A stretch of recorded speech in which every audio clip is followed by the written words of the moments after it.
बिस्मिल्लाहिर्रहमानिर्रहीम। मैं हूं मोहम्मद आसिफ चौधरी और हमारी इनकम टैक्स ऑर्डिनेंस 2001 पे जो लेक्चर की सीरीज़ चल रही हैं उस पे आज हम पहुंच आए हैं section 236A, advance tax at the time of sale of auction. जब ऑक्शंस होती हैं तो ऑक्शंस में बहुत सारे लोगों की तरफ से फ़ोन आता है, जी ये हमारे से इतना टैक्स एडवांस टैक्स काट रहे हैं। हाँ जी भाई, इसमें ला ये कहता है कि जब भी कोई चीज़ आप ऑक्शन से ख़रीदेंगे तो जो ऑक्शनर है, जो ऑक्शन करवा रहा है, वो उसमें 10% एडवांस टैक्स आपसे कलेक्ट करेगा और वो 10% एडजस्टेबल टैक्स में भी आता है 236A के 10% टैक्स जो है आप उसको अपने एडजस्टमेंट में भी ले सकते हैं। जब भी कोई ऑक्शन, जैसे कि ये ऑक्शन गाड़ियों की हो रही है, आर्म्ड फोर्सेस की गाड़ियां उसकी हो रही है, कस्टम्स ने कोई चीज़ें पकड़ी हुई हैं उसकी ऑक्शन हो रही है, या फिर ऐसे है बाज़ औक़ात प्रॉपर्टी की भी ऑक्शन होती है जो LDA के या बाकी अथॉरिटीज़ की होती हैं, तो वो ऑक्शन में बेचते हैं। तो बाकियों पे 10% है, लेकिन अगर इमूवेबल प्रॉपर्टी है तो उस पर 5% एडवांस टैक्स कलेक्ट किया जाता है ऑक्शन में, तो वो एडजस्टेबल होता है। तो आप जहाँ भी कहीं ऑक्शन में कोई चीज़ खरीदते हैं तो उसमें आपके पास वो एक टैक्स भी जमा होता है जिसको आप अपने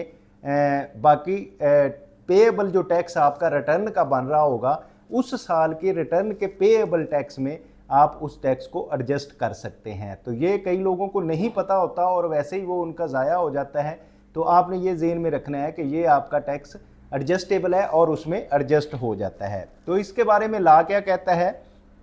advance tax at the time of sale by auction, any person making a sale by a public auction or auction by a tender or any property of goods including property or goods confiscated or attached। बाज़ औक़ात वो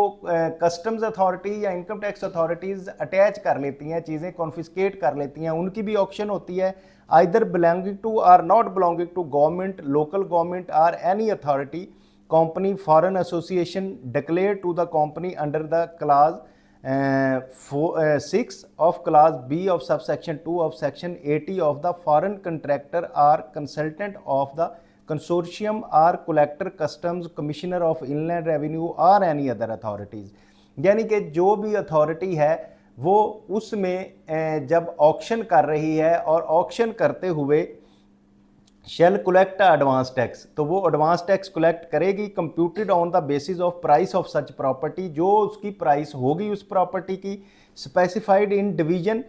8 of part 4 of the first schedule. यहाँ मैंने आपको बता दिया कि rate क्या स्पेसिफाइड है। रेट उसका गुड्स अगर कोई और है तो उसमें 10% है और अगर प्रॉपर्टी है तो उस पर 5% है। इस रेट से टैक्स कलेक्ट करेंगे from the person to whom such property or goods are to be sold, कि जिस बंदे को सोल्ड कर रहे हैं ये चीज़ें उससे एडवांस की जाएगी। बाकी चीज़ों में ऐसे होता है कि जो बंदा सोल्ड करता है उसका टैक्स काटा जाता है, लेकिन ऑक्शन में ऐसे होता है कि जिसको ये चीज़ें बेची जा रही हैं उससे टैक्स भी एडवांस में इकट्ठा किया जाता है।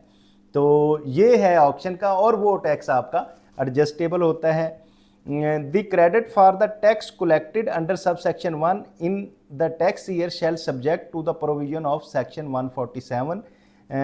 be given to computing the tax payable by the person purchasing such property in relevant tax year, or in the case taxpayer to whom section 98B of section 145 apply for the year in which the said date referred to the section fall which is later। कि ये जिस साल में वो जहाँ तो जिसमें auction हुई है उसमें ख़रीदा है या जिसमें वो रिटर्न क्लेम कर रहा है उसमें है, तो वो जिसमें लेटर होगा उसमें वो अपना क्लेम कर लेगा और वो टैक्स एडजस्टेबल है। तो इसकी एक्सप्लेनेशन दी गई है, for the purpose of this section sale of any property including the award of any lease और any person including the lease of right collected toll fee और other levies whatever name called. तो इसमें यह है कि auction जैसे कि toll plaza की होती है ऑक्शन, टोल्स दिया जाता है, लाइसेंस दिया जाता है, किसी भी चीज़ की ऑक्शन होगी तो उस ऑक्शन में उससे एडवांस टैक्स लिया जाएगा, और फिर अगर रिन्यूअल भी हो रही है किसी ऑक्शन की तो उसमें भी लिया जा सकता है, उसका टैक्स उससे लिया जाएगा।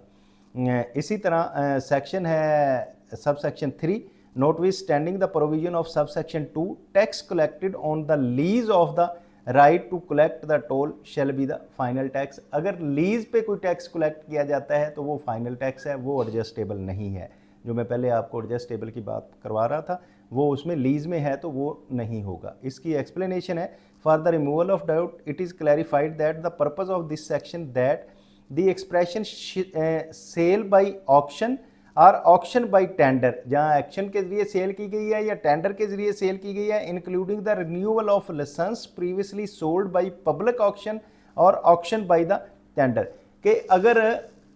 ऐसा है इसमें कि कोई पहले ऑक्शन की गई थी, कोई लाइसेंस वगैरह दिया गया था, उस लाइसेंस की पहले ऑक्शन हो चुकी थी, तो अब उसकी रिन्यूअल के लिए जब आएंगे तो तब भी एडवांस टैक्स उस पर देना पड़ेगा, जो कि मैंने बताया गुड्स पे 10% है और इमूवेबल प्रॉपर्टी पे 5% है। Where the payment is receive in instalment advance tax is to be collected with each instalment. अगर पेमेंट कोई इंस्टॉलमेंट में ली जा रही है तो हर इंस्टॉलमेंट के साथ उसका पेमेंट ली जाएगी। तो ये था सेक्शन 236A। उम्मीद है आप इसको अच्छी तरह समझ गए होंगे और दूसरों को समझाने के लिए लाइक शेयर और सब्सक्राइब भी कर रहे होंगे। अगर फिर भी कोई प्रॉब्लम आए तो कमेंट बॉक्स में कमेंट करें, इसका आपको रिप्लाई दिया जाएगा। Thank you very much, have a nice day.